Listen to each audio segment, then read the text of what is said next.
In today's video, I'm going to teach you how to create a user persona in Figma. This is a super helpful process for any designer or product developer looking to better understand their target audience. By the end of this video, you'll have a solid user persona that can guide your design decisions. If you find this useful, consider subscribing and liking the video. To start off, we need to head over to Figma. So open up your Figma files and in the search bar, type persona to find the options related to user personas. This is your first step, and it's essential to get yourself oriented so you can use the tools available for creating personas efficiently. Once you've made your way into the persona section, you should look for the plugins and widgets option. Click on that, and from the list of plugins available, find and select the Person AI User Persona Generator. This fantastic tool will help streamline the entire process for you. Now that you've selected the plugin, it's time to dive into creating your persona. Click on the button that says Run.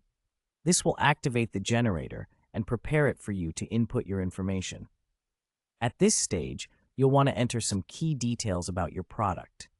Think about your target audience. Who are you aiming to reach?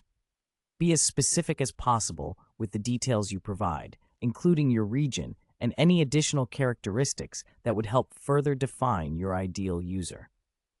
This step is crucial because it lays the foundation of your persona, which will shape your designs and strategies moving forward. Once you've inputted all the necessary information, the user persona generator will create a persona based on what you've shared. It's now time to personalize it even further by uploading an image that represents your user persona. This could be a stock photo, a generative image, or even a character you design yourself. Just make sure it resonates with the persona you've created. As you go through these steps, remember that the user persona is more than just a document. It represents the people at the other end of your design work.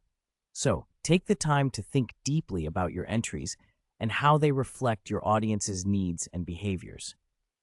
After you've uploaded the image, review the entire persona layout. Make sure everything looks cohesive and clearly represents the user you're aiming to craft a connection with. Figma makes it easy to drag and drop elements around if you feel something needs adjusting. And there you have it. You've successfully created a user persona in Figma. This persona can now guide your design decisions, marketing strategies, and overall product development. It's a powerful tool that ensures you're centered on your users' needs and motivations. Thanks for watching.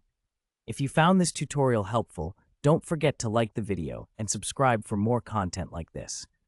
Creating user personas is just one of many steps in user-centered design, and I can't wait to share more with you in the future. Happy designing!